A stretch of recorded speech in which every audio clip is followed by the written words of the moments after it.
안녕하세요, 여러분. 오늘은 저번 시간에 이어서 원자의 구성 입자에 대해서 자세히 알아보겠습니다. 일단 부교재 31페이지를 펴주시면 우리가 저번 시간에 다뤘던 내용에 대해서 잠시 살펴볼 건데요. 일단 원자를 구성하는 입자의 발견 과정이었어요. 톰슨이 음극선 실험을 통해서 전자를 발견하였다. 그죠? 그래서 뭐 푸딩 모형이라는 걸 얘기했었고, 32페이지를 넘어오면 러더퍼드가 알파 입자 산란 실험을 통해서 원자 핵을 발견하였다. 그죠? 그 외에도 뭐 양극선의 발견, 뭐 양성자의 발견, 중성자의 발견들에 대해서도 우리가 다뤘었습니다. 그래서 우리가 일단 오늘은 32페이지 아래에 있는 부분, 원자를 구성하는 입자의 성질, 이 부분을 펴주시기 바랍니다.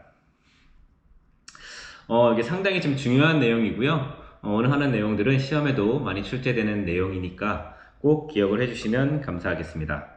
일단 우리가 대부분 알고 있을 거예요. 원자는 원자 핵과 전자로 구성되어 있다. 그죠? 그리고 원자 핵은 양성자와 중성자로 구성되어 있다. 라는 내용이 나와 있고, 여기 좀 중요한 내용이 하나 나옵니다. 그 중요한 내용이 뭐냐면, 원자는 정기적으로 중성이다 라고 하는 내용이 나와 있습니다. 그래서 우리가 원자라고 얘기하면 얘는 무조건 정기적으로 중성이다. 만약에 원자가 전자를 잃거나 얻어서 전하를 띠게 되면, 즉 중성이 아니게 되면 우리는 그 아이를 더 이상 원자라고 부르지 않고 이온이라고 부릅니다. 그죠? 그래서 우리가 꼭 기억해야 되는 거, 원자는 전기적으로 중성이다 라는 내용이 나와 있고, 자, 그래서 양성자들의 총 전하량 합과 전자들의 총 전하량의 합은 같다라는 내용이 나와 있습니다. 그래서 원자는 정기적으로 중성이다. 얘는 좀 기억을 하면 좋겠습니다. 자, 원자의 크기인데요. 원자핵 주변에 전자가 존재하는 공간의 크기를 우리가 원자의 크기라고 얘기를 하고요. 만약에 우리 그 잠실 운동장이 원자라고 한다면, 그죠? 그럼 원자 핵은 얼마나일까요? 잠실 운동장이 하나의 원자라고 한다면, 원자 핵은 거기에 있는 야구공 하나 정도의 크기가 될 겁니다. 근데 중요한 건 뭐예요? 그 야구공, 즉 원자 핵이 그 잠실 야구장, 그죠? 이 운동장의, 즉 원자의 전체 질량을 거의 다 갖고 있는 셈이 되는 거죠. 나머지 부분은 다 빈 공간이다. 그죠? 이렇게 설명할 수 있겠습니다. 자, 한 페이지를 넘어가면, 자, 우리가 이제 33페이지로 가는데요. 이 원자를 구성하는 입자의 성질을 한번 살펴보겠습니다.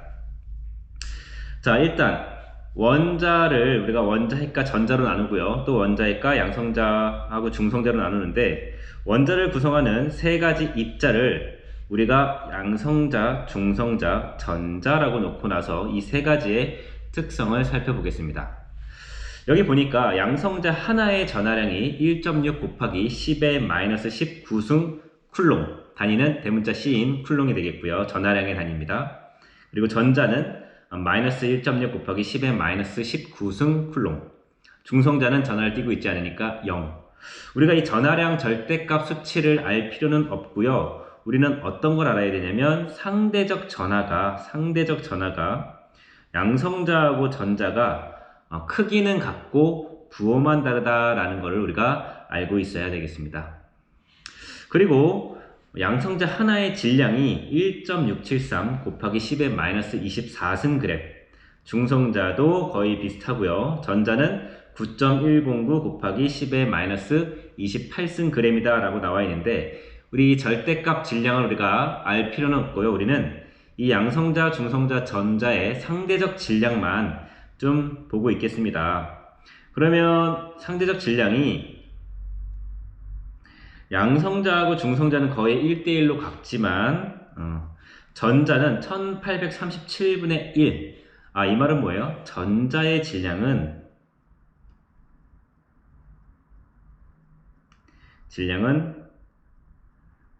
양성자나 중성자, 즉 원자 핵에 비해서 무시할 정도로 작다.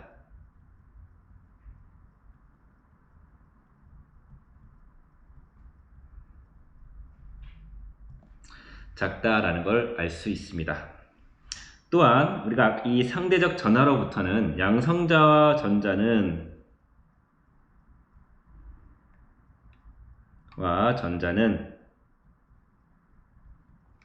전하량의 크기는 같고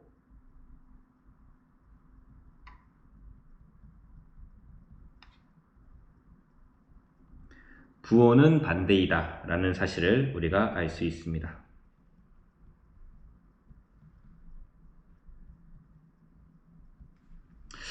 그러면 얘들아, 우리가 원자는 다 전기적으로 중성이라 그랬잖아요.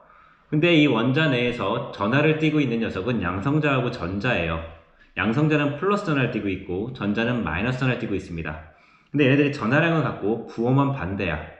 근데 원자는 중성이야. 원자가 중성이 되기 위해서는 양성자하고 전자의 수가 어때야 될까요? 같아야 됩니다. 이게 핵심인 거죠. 우리가 이 자료부터 알 수 있는 거는 원자 내에서, 즉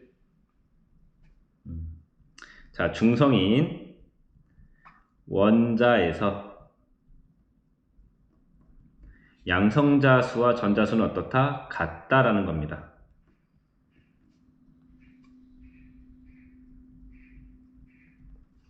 양성자 수와 전자 수는 같다라는 사실을, 즉 원자에서 양성자 수와 전자 수는 같다라는 사실을 꼭 기억해 주시기 바랍니다. 이게 중요한 성질이 되겠죠.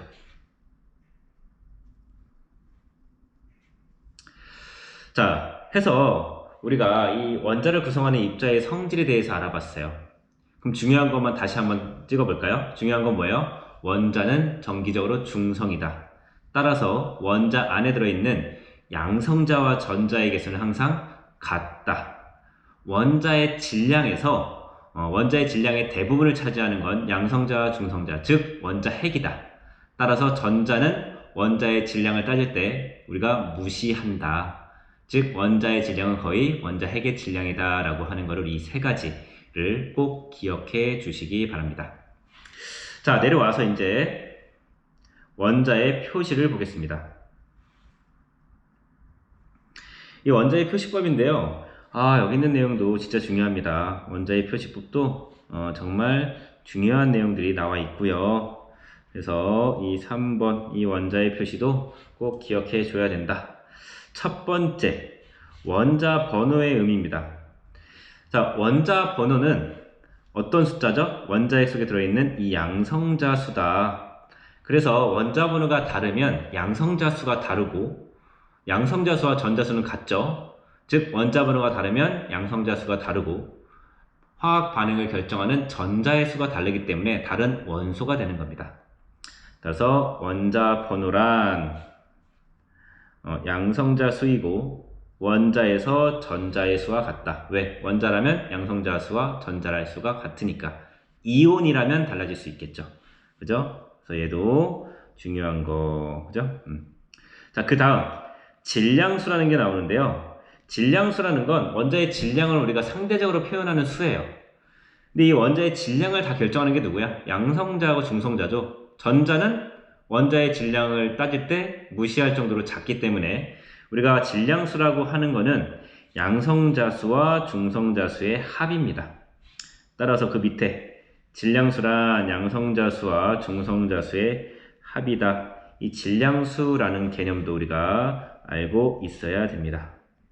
그래서 원자 번호는 양성자수 또는 원자라면 전자수도 된다.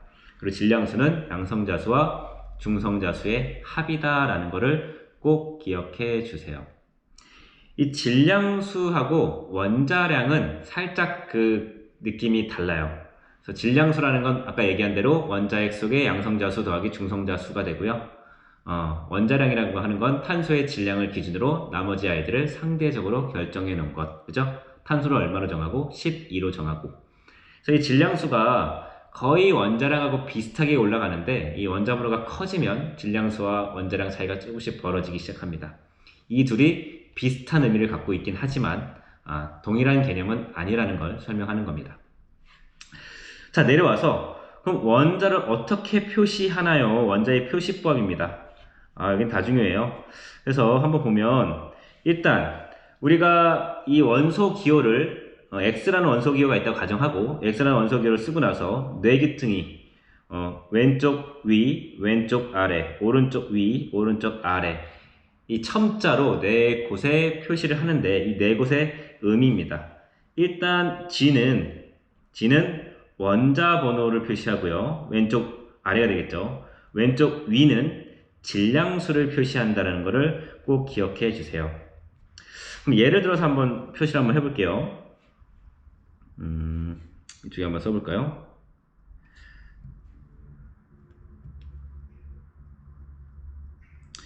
예를 들어서 자 우리가 이렇게 한번 써보겠습니다. 원소 기호를 일단 적고요. 왼쪽 아래는 어떤 거 적는다고 했죠? 왼쪽 아래는 원자 번호를 적는다고 했습니다. 나트륨이 원자 번호 몇 번인가요? 수해, 리베, 붕탄, 질산, 불레, 나 11번입니다. 죠? 나트륨의 원자 번호는 11번이니까 왼쪽 아래 첨자라는 건 작게 적는다는 얘기입니다. 11 이렇게 적으면 이게 원자 번호가 되고요. 나트륨은 중성자가 12개고 양성자가 11개입니다. 물론 중성자 수가 다른 아이들도 있죠. 그래서 내가 위에다가 이렇게 23이라고 적으면 뭐라고 적었다고요? 23. 이렇게 적으면 이게 질량수가 되는 겁니다. 그럼 얘를 가지고 한번 파악을 해볼까요? 여기 11번. 자, 이게 뭐다? 원자 번호다. 이건 뭐와 같다? 양성자 수와 같다. 그죠? 그러면은 나트륨은 양성자가 11개네 라는 걸 알 수 있다는 거죠. 그리고 지금 위에 얘는 이온이 아니고 원자죠. 그죠? 어떻게 알아요? 오른쪽 위에 전하가 없죠. 플러스나 마이너스 표시가 없으면 다 원자인 겁니다. 그러면 얘는 전자도 11개라는 것도 알 수 있죠. 그죠? 그래서 이거 원자일 때 전자수도 됩니다. 우리가 다 다룬 내용이죠. 그리고 이 위에 있는 숫자가 뭐다? 얘가 질량수다. 질량수는 뭐예요? 양성자수 더하기 중성자수입니다. 그럼 내가 이렇게 원자 번호하고 질량수를 표시해주면 이 원자를 구성하는 세 가지 입자의 개수를 다 알 수 있어요. 일단 양성자 몇 개예요? 양성자 11개입니다. 그죠? 자, 알 수 있는 거 보자. 일단 양성자 몇 개? 11개라는 거 알 수 있죠. 또 그럼 전자 몇 개니? 전자도 11개입니다. 왜? 양성자수와 전자수는 같아야 돼요. 원자에서. 자, 중성자수는 어떻게 알아요? 중성자수는 질량수에서 원자번호를 빼면 나오겠죠. 그러면 질량수가 23, 그리고 원자번호가 11이니까 중성자수는 12개입니다. 그죠? 그래서 중성자수 12개라는 것까지 우리가 파악할 수 있다는 얘기입니다. 그래서 우리는 원자번호와 질량수, 이 원소의 표시법, 원자의 표시법으로부터 구성입자의 개수를 구할 수 있다입니다. 그러면 일단 여기 있는 내용 중에서 이 오른쪽 위에는 어떤 걸 표시하는 겁니까? 라고 했더니 G는 뭐래요? 전하, 이온일 경우에 전하를 표시합니다. 그래서 예를 들어서 Na 플러스 이렇게 표시한다면 얘는 나트륨 원자에서 전자를 하나 잃었다는 얘기입니다. 즉 양성자가 전자보다 하나 더 많아서 플러스 1만큼 전하를 갖게 됐다라는 얘기가 되겠죠. 그죠? 또는 O2- 산화이온입니다. 그죠? 얘는 뭐예요? 산소가 전자를 2개 얻어서 그쵸? 이만큼 마이너스를 띄고 있다라는 얘기입니다. 그래서 오른쪽 위에는 전하를 표시하고요. 그리고 왼쪽 아래는 원자의 수라고 했는데 예를 들어서 H2라는 분자를 한번 써보겠습니다. 그럼 얘는 뭐야? 이 분자는 수소 원자가 몇 개로 이루어져 있다? 2개로 이루어져 있다. 이렇게 그 분자를 이루고 있는 원자의 개수를 우리가 표시할 때 이런 식으로 오른쪽 아래에 표시한다라는 걸 우리는 이미 알고 있습니다. 그죠? 자, 그래서 우리가 이 원자의 표시법까지 했고요. 여기 있는 내용은 너무나도 중요하니까 꼭 기억을 해 주셔야 됩니다. 한번 연습을 좀 한번 해볼까요? 여기다가 연습을 한번 example 세 가지를 한번 표시해 볼게요. 좀 잘 안 보이니까 좀 확대해서 자, 이 아이가 있고, 이 아이가 있고, 자, 세 가지 분자가 있다고 한번 가정을 해 보겠습니다. 이렇게 한번 나눠보고요.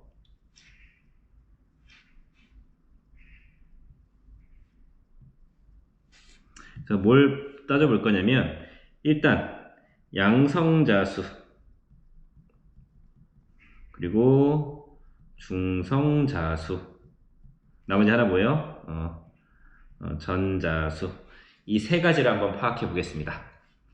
자, 하나씩 볼게요. 1번, 양성자수 한번 파악해 볼게요. 자, 원자 번호가 11번이죠? 양성자 몇 개? 11개입니다.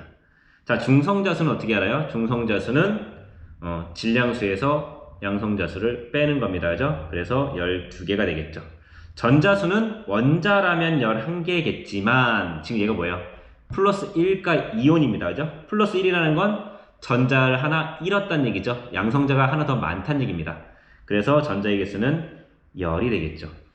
이런 식으로 우리가 원소기호 표시법으로부터 구성입자의 개수를 다 계산할 수가 있어야 됩니다. 이게 시험에서 항상 출제되는 영역이기도 하고요. 자, 나머지 산소하고 염소를 여러분들이 잠깐 영상을 멈춰놓고 한번 적어보시기 바랍니다. 시작! 자, 영상 멈추고 다 했을 거라고 보고 같이 한번 맞춰보겠습니다. 자, 산화이온 볼게요. 원자 번호가 8번이니까 양성자수 8개죠. 중성자수도 질량수에서 양성자수 빼면 8개, 전자는 10개가 되겠죠. 그죠? 자, 염소는 양성자수 17개, 원자 번호 17번이니까 질량수가 35니까 35에서 17을 빼면 되겠죠. 그러면은 중성자수 18개, 얘는 원자니까 양성자수와 전자수는 같아야 됩니다. 그래서 우리가 이렇게 쓸 수가 있겠습니다. 이것도 같이 필기를 해 놔 주시고요. 잠깐 멈추고 필기를 해 주세요.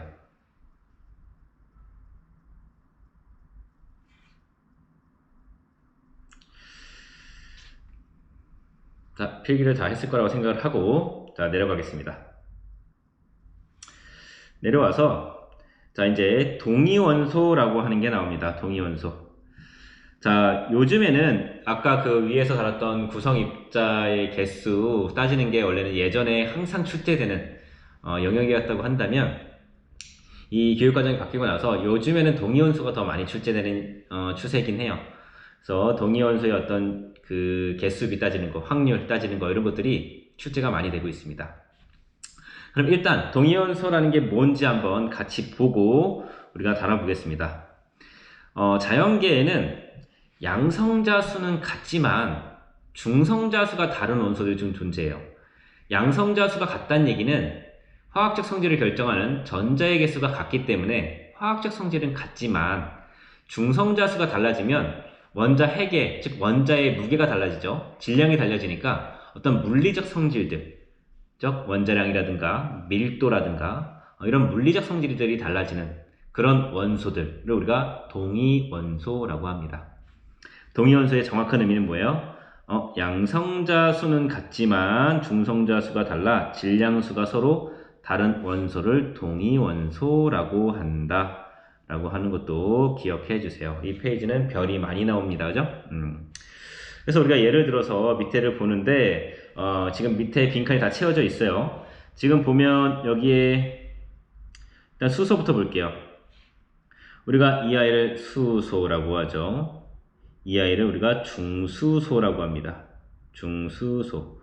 얘는 삼중수소라고 합니다. 어쨌든 그 이름이 중요한 건 아니고요. 그럼 이렇게 놓고 보니까 얘네들은 다 원자 번호가 1번이에요. 원자 번호가 1번이란 얘기는 다 양성자수가 1개란 얘기입니다. 그죠? 그리고 전자의 개수도 다 1개예요.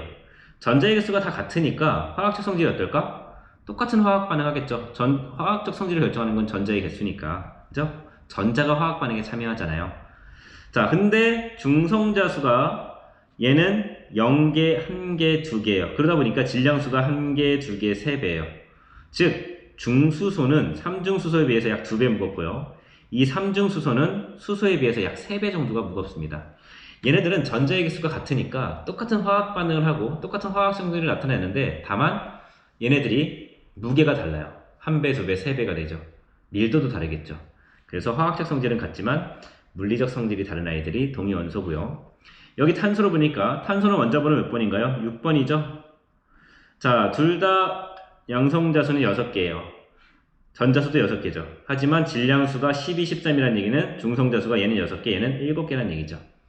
그래서 이런 관계들, 얘네 둘의 관계, 얘네 셋의 관계, 이런 것들을 우리가 동위원소 관계라고 얘기합니다.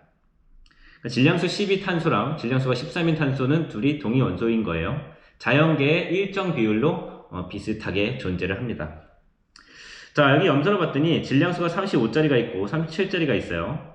일단 얘네들의 원자번호 몇 번이냐면 17번입니다. 17번. 그래서 양성자 17개, 17개. 양성자수 같죠? 전자수도 같으니까 화학성질이 같아요. 근데 질량수가 다르다는 얘기는 무게가 다르다는 얘기입니다. 그죠? 그래서 얘가 중성자수 18개, 얘는 20개.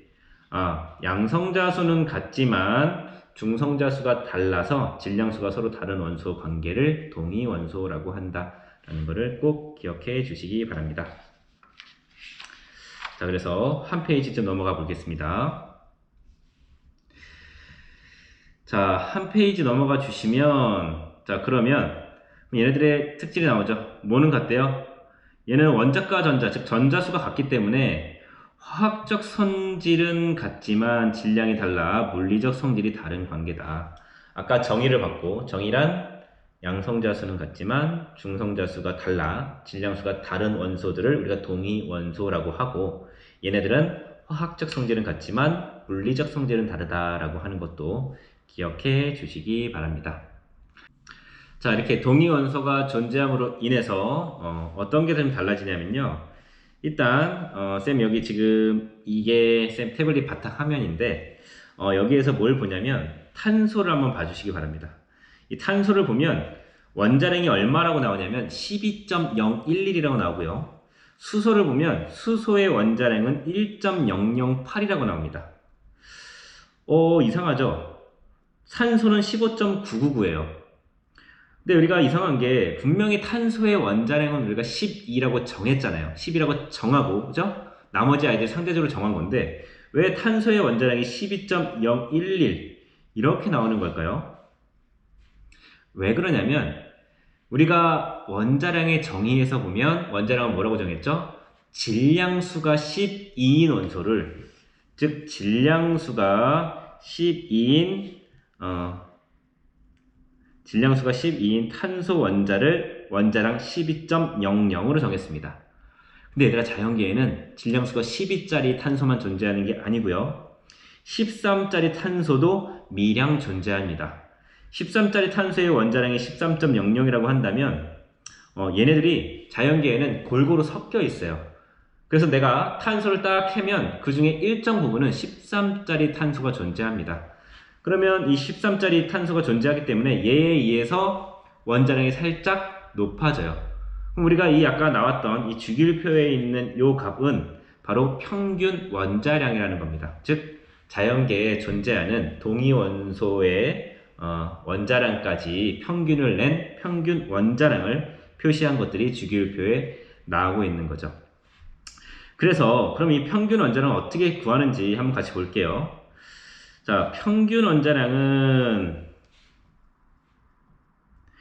동위원소의 존재 비율을 고려한 평균값이다 라고 나와 있고요. 얘는 그래서 이런 식으로 각 동위원소의 원자량의 존재 비율을 곱해서 얘네들을 다 합해 주면 됩니다.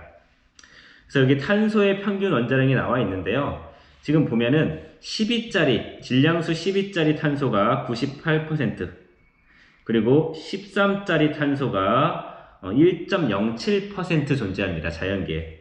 그래서 12짜리 탄소의 원자량인 12에다가 100분의 98.93을 곱하고요. 여기에다가 13짜리 탄소의 원자량은 13.003입니다. 여기에다가 13짜리 탄소의 존재 비율인 100분의 1.07을 곱해서 이 둘을 더해준 게 12.011. 이게 뭐예요? 이게 평균 원자량이라는 얘기입니다. 동위원소의 존재 비율까지 우리가 고려한 전체 원자량을 평균 원자량이다 라고 한다. 자, 그래서 우리가 예를 들어서 한번 이쪽에다 한번 쓰면서 확인을 해보겠습니다. 자, 염소의 동위 원소가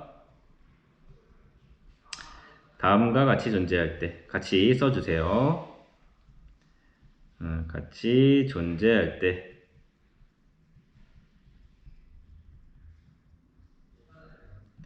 자, 염소의 평균 원자량을 구하시오.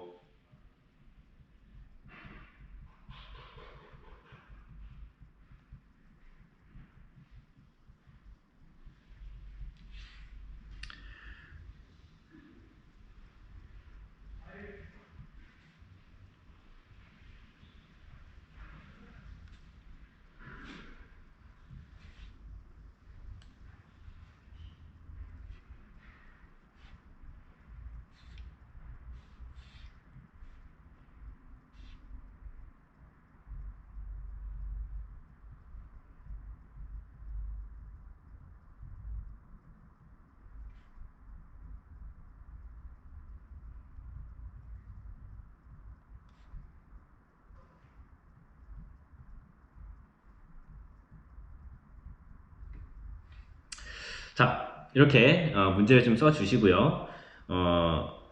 자연계에 35짜리 염소, 질량수가 35인 염소랑 37인 염소가 존재하는데 이 둘만 존재한다고 한번 가정할게요. 그리고 얘네들의 원자량은 각각 35와 37입니다. 그리고 얘네들의 존재 비율이 75%와 25%일 때 우리가 이 염소 원자의 평균 원자량을 구하시오라고 하는 겁니다. 자, 이건 어떻게 구하냐면요. 일단 같이 한번 해볼게요. 자, 염소의 평균 원자를 한번 구해볼게요. 평균 원자량. 자, 얘는 일단 35짜리가 존재합니다. 그죠? 35짜리가 몇 퍼센트 존재해요? 100 중에 75 존재합니다. 그죠? 자, 더하기 그리고 37짜리 원자량 37짜리가 100분의 25 존재합니다. 자, 그러면 이게 얼마 나올까요? 35.5가 나오겠죠? 이런 식으로 각 동위원소의 원자량의 존재 비율을 곱하고죠. 100분율이면 100분의 존재 비율을 이렇게 곱해야 되겠죠. 그리고 또 다른 동위원소의 원자량의 존재 비율을 곱해서 얘네들을 다 더한 값을 우리가 평균 원자량이라고 얘기를 하고요. 그럼 얘네들은 거의 자연계에 거의 비슷비슷한 비율로 섞여 있어요. 즉 35짜리 염소와 37짜리 염소가 약 존재 비율이 3대 1인데 내가 자연계 어디에서 얘네들을 채취하더라도 얘네들은 거의 3대 1의 비율로 이렇게 발견이 됩니다. 그래서 어쨌든 평균 원자량을 구한다는 걸 알 수 있고요. 그럼 우리가 이 평균 원자량으로부터 지금 이 평균 원자량 값이 35.5잖아요. 35에 가까워요? 37에 가까워요? 35에 가깝죠. 35에 가깝다는 건 자연계에 35짜리 염소랑 질량수가 37짜리 염소랑 누가 더 많다는 얘기예요? 35짜리 염소가 훨씬 더 많다라는 걸 우리가 파악할 수 있다는 얘기입니다. 그럼 옆에 몇 가지 원소의 평균 원자량을 좀 보겠는데요. 여기 보니까 일단 수소가 1.008 우리가 기억하니? 수소는 어떤 걸 존재했었지? 수소는 질량수 1짜리 수소, 2짜리 수소, 3짜리 수소가 있었는데 평균 원자량이 1.008이에요. 거의 뭐에 가까워요? 1에 가깝죠. 그 말은 질량수 1짜리 수소가 나머지 2짜리 수소와 3짜리 수소에 비했을 때 거의 99.99%가 다 1짜리, 질량수 1짜리 수소로 존재한다라는 것을 알 수가 있습니다. 탄소도 12짜리가 있고 13짜리가 있었는데 12에 가깝죠. 즉 12짜리 탄소가 13짜리 탄소보다 훨씬 더 많이 존재한다라는 거고요. 자, 산소는 16짜리 산소도 있고요. 18짜리 산소도 있습니다. 근데 얘가 15.999, 16에 가깝죠. 그래서 16짜리가 훨씬 더 많이 존재한다라는 걸 알 수 있고요. 염소도 35.453. 그죠? 아까 계산한 거는 우리가 가정 75대 딱 25로 가정한 거니까 35.5가 나온 거고요. 35.453이니까 35짜리가 많이 존재한다라는 것도 우리가 알 수가 있었습니다. 이 동위원소 파트는 상당히 좀 중요한 파트고요. 밑에 있는 내용들도 우리가 다음 시간에 같이 한번 풀어보는 시간을 갖겠습니다. 그래서 이 평균 원자량 구하는 것까지 같이 해주시고요. 밑에 있는 파트는 다음 시간에 이어서 하겠습니다. 오늘 수고하셨습니다.